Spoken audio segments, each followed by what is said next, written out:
Welcome back to Grammar Fundamentals for the SAT. This is Chapter 3, Lesson 22. We've learned participles, gerunds, and infinitives one by one.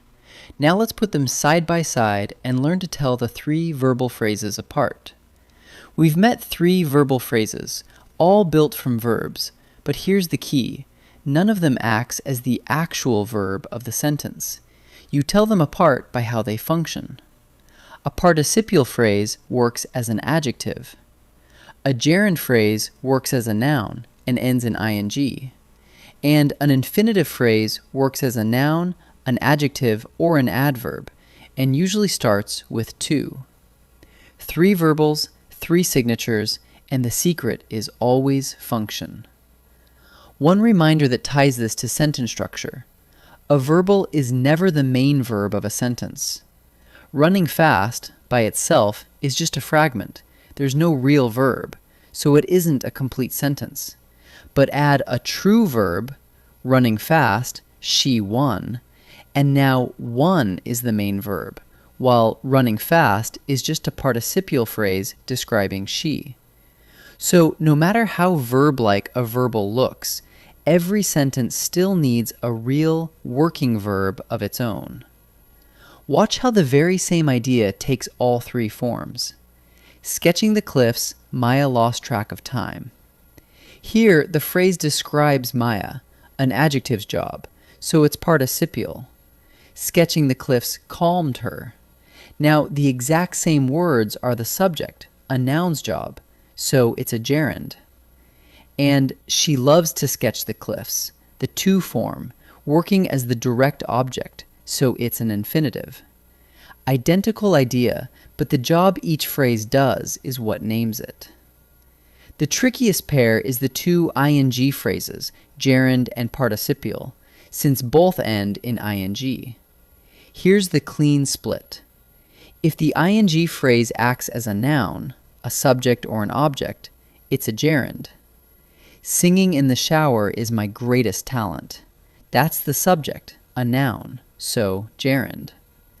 But if the ing phrase describes a noun, it's participial. The balloons hanging from the ceiling looked festive. Hanging from the ceiling describes balloons, so participial.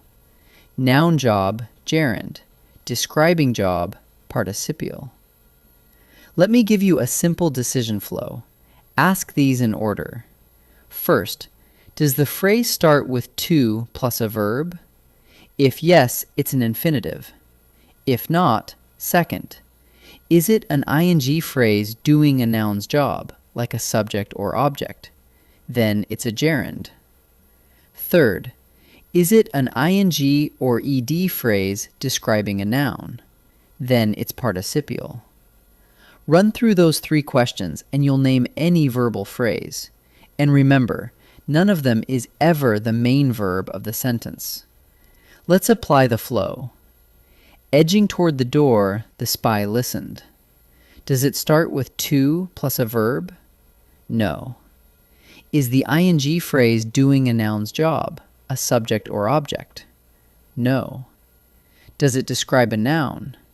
Yes. Edging toward the door describes the spy, telling which spy. So it's a participial phrase.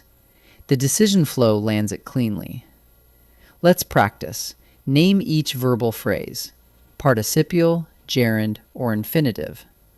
Run the decision flow and pause before I answer. Singing in the shower is my greatest talent. The ing phrase is the subject, doing a noun's job, so it's a gerund. Do you want to copy my notes? The phrase begins with to plus the verb copy, and it's the object of want, so it's an infinitive. The balloons hanging from the ceiling looked festive. The ing phrase describes the noun balloons, an adjective's job, so it's participial. Three more. Use the flow. To plus a verb, a noun job, or a describing job. Pause and try each. Working overtime is building up my savings. Working overtime is the subject, doing a noun's job, so it's a gerund. Where did you learn to make pottery? The phrase begins with to plus the verb make, so it's an infinitive. The teacher returned my essay, edited by her aide. Edited by her aide describes the noun essay, an adjective's job, so it's participial. Let's bring it together. The three verbals are sorted by function. A participial phrase works as an adjective, a gerund as a noun ending in ing, and an infinitive, usually starting with to, as a noun, adjective, or adverb. For the two ing phrases, remember, a noun job means gerund, a describing job means participial. Run the decision flow and none of them will fool you. That completes Chapter 3. Wonderful work. In Lesson 23, we begin Chapter 4 with clauses.